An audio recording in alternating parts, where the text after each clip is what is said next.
got you in trouble in high school. Broadcasting from the inner sanctum of human emotion, America's first competition talk show. The Hub is engaging.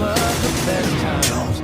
Never remember with me. Alcohol. Good day, welcome to The Hub. I am your host, Joel Aaron, joined all this week by a very crowded panel. Steve Ellis, who's on the show for the first time this week. Wave for the camera, Steve. All right. Sarah Volbulus, who's back with CatholicDrinky.com because she drinky a lottie. Joel, who is ignoring the receding hairline jokes on the program because he's sitting next to Jared, who's none. Embracing them. I feel better already. Jared's back on the show. You are the only person on this internet program that brings your own stage prop. Well, Do you feel self-conscious about this at all, ever? No? if I was self-conscious, I'd have brought a bigger cigar. You would have. Yeah, see, but, Heyo. don't anymore. By the way, the alcohol, especially Sarah, since you're on the program and you're all about alcoholism. It's the host of CatholicDrinky.com. The Sunday alcohol sales thing is going on in Georgia right now. It's been going on in Georgia since Prohibition was ousted, and basically we brought it back up again. In the past, here in Georgia, where we filmed the Hub Internet Show, people have brought up the issue of selling alcohol on Sunday. Right now, it's not allowed in Georgia. And it's not got anywhere because the governor of Georgia, a good Southern Baptist man, former governor named Sonny Perdue, teetotaler for sure, would not even address it. And so, you Vetoed it. This is like, and I can't go all in here because after watching CPAC last week and the Ron Paulites running around the room unattended for like 3 days, this is basically Georgia's libertarian equivalent issue, Sunday alcohol sales. So I don't want to get painted too broadly into a corner because after all, I believe in nothing, and I believe in that wholeheartedly. But I want to bring this up. I want to bring this up to all of you. Sunday alcohol sales. Do you see it happening? And honestly, why do they have such an issue with this in this state? Jared, I don't understand, and it is a complete just making everyone bow to your will. And the thing that I don't understand the most, there's two major things that I don't understand about it, because it's mostly being fought by the Christian Coalition here in Georgia. Mm-hmm. So it's being fought on Christian grounds. Now, the first thing that comes to mind is that there's not a consensus in Christianity on whether or not you should drink, and as the Catholic Drinky could tell Catholic us, embraces it. They actually serve it in the sanctuary. In fact, you don't call the priest in the afternoon. The other one is... I have one story. The Water other one is into that, wine. Yes. That's Well, that's it. And it was good stuff. And where was he? He was at a wedding when he did it. So you can't Yeah. tell me that they weren't drinking to excess that night, because I've never been to a wedding where there's alcohol and there weren't a lot of drunk people. And at they least were after 2 hours after the ceremony. And they were Jewish. Stephen, add some to it. What do you think?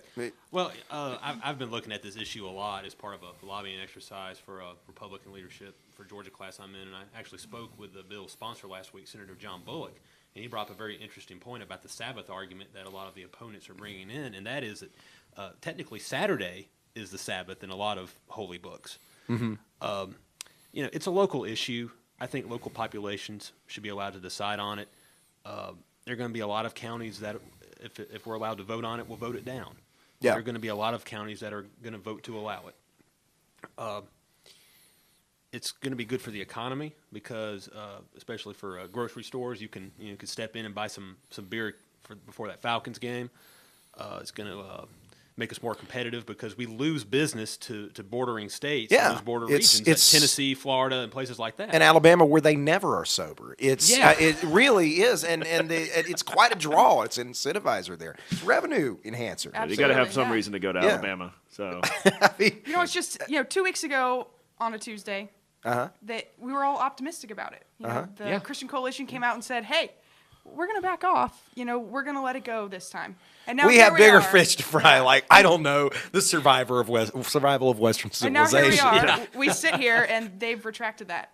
Well, I mean, give me a break. This is a local issue. Let us decide. If we here in the city of Atlanta want to be able to go to the liquor store, go to the grocery store, and buy liquor, let me do it. And if you don't want to do that down in South Georgia, fine. I have no problem. Well, with it. And here's the thing: if they're going to continue banning this on Sunday for religious reasons, need to ban it on Wednesday night too for Sunday evening Wednesday evening services. Yeah.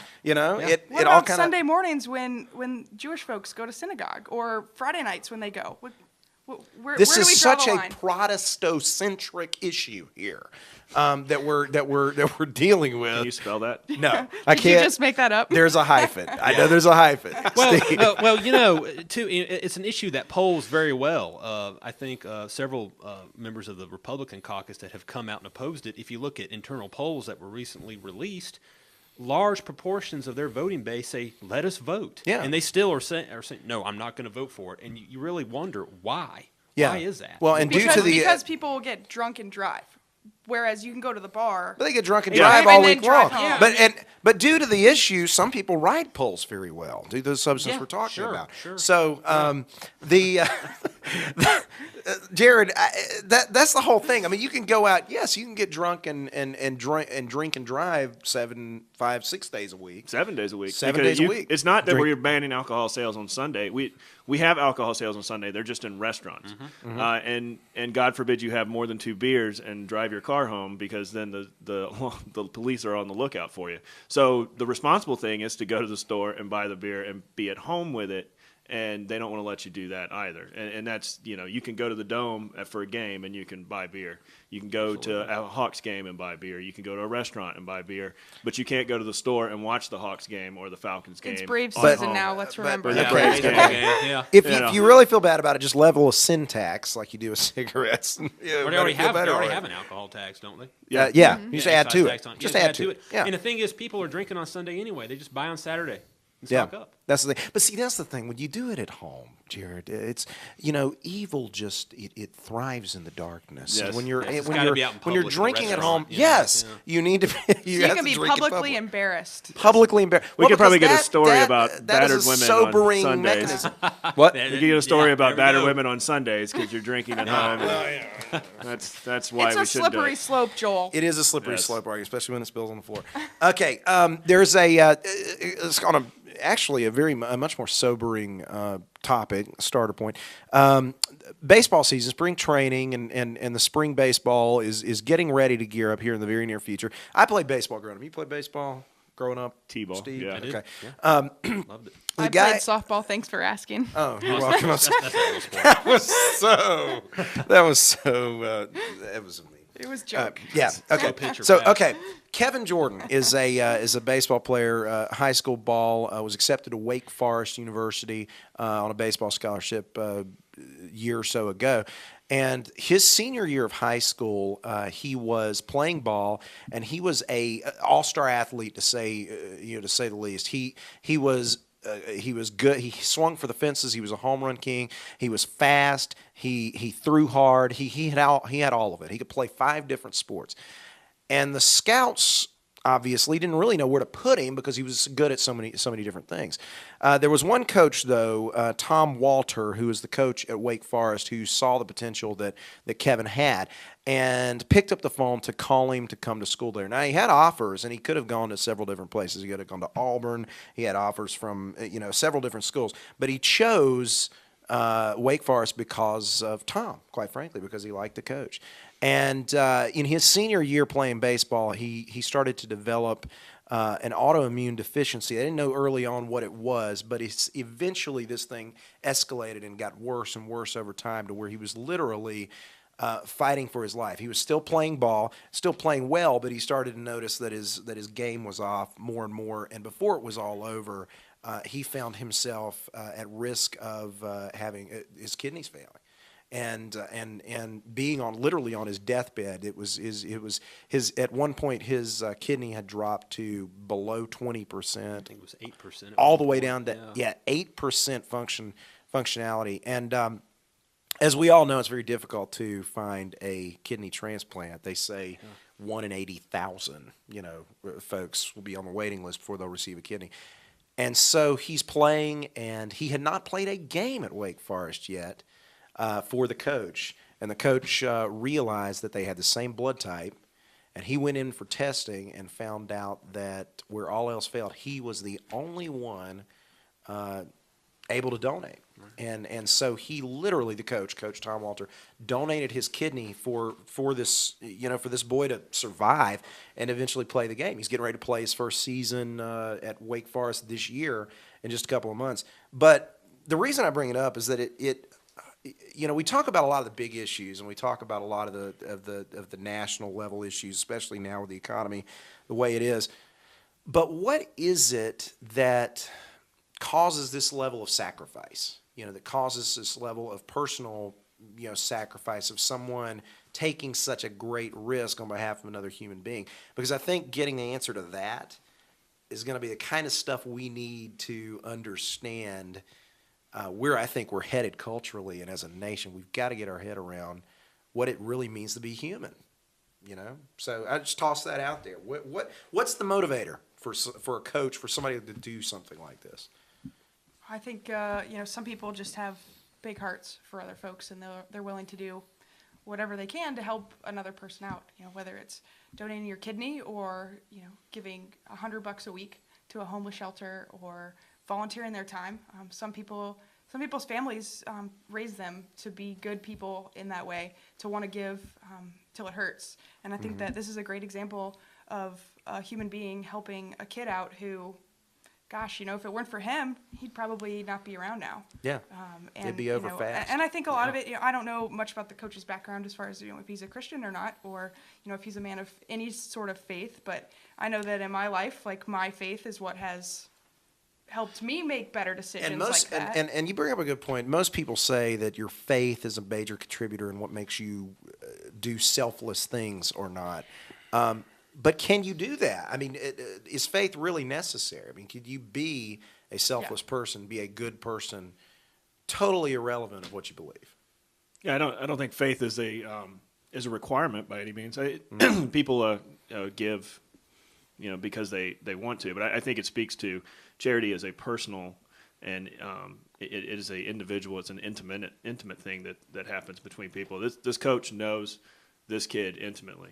And so, he had some sort of connection to him, realized that he could give to him, and did, and gave because he wanted to, and because he felt like sacrificing for somebody. Whatever, it's charity to the masses, and you don't know. There's no face from the giver, and there's no face to the receiver. Then it sort of loses its power, and it loses its appeal to people. Yeah, and I think that's where we're headed, as more and more goes through the government. Instead of from person to person, from person to a shelter, from person to a cause that they believe in, and instead it's sent it to D.C. and D.C. will send it out to whatever they think it should go to, because that's easy. It kills the actual need, and it dilutes the ability of the charities to fill these voids. The more layers, I think you're hitting on something. The more layers that we put between the need itself and the resolution, I think the less and less human we become, possibly because we don't see it, we don't interact with it, we offset, and Americans, and I'm not going to say just hit on Americans, Western culture today, it's very fast-paced, we're very fast-paced, and we are much more likely to throw $100 at the problem than we are to get involved in the problem. And it's easier not to see the reality. Yeah, it's easier, you just pay off the reality, so to speak. Steve? Well, obviously, he wants to win, so that's why he wants to get this guy back on the field. Of course. I'm kidding. I'm kidding. I'm a lawyer, so I'm cynical. No, when I heartless creep. I know. When I read this story, I was very touched by it. As much as a lawyer can. Well, of course. I mean, You are to a heartless. reasonable reasonable extent. Yeah, my heart, pumped blood for a little bit there. You actually Yes. beat a Did little it grow faster. two sizes? It did. It did. That day. Yeah. No, but Only because he saw a class action lawsuit. there you go. Yeah. No, but His heart was thawed. It had been frozen. But I think racing that heart rate. I think that he had obviously formed a bond with this young man. He had brought him there. This young man chose to go to Wake Forest, where he could grow as a player. He could have gone to any school. He could have gone to Florida State. Wake Forest didn't exactly have the best baseball program in the world, but he chose to go there. And at the end of the day, that's the kind of thing that that it was built more on the relationship than anything. And the else. relationship was the foundation for that sacrifice. And Absolutely. And at the end of the day, I mean, this story I think is going to be the cusp of many more, because where we're headed, I think there are going to be a lot of folks in need. I think, where the country is headed. And you may not have a personal relationship with every need that comes across your path, but we're going to have to see that, rediscover that humanity again, because we're going to need it, I think, a whole lot more. We'll see you tomorrow on The Hub. Yeah. Yo.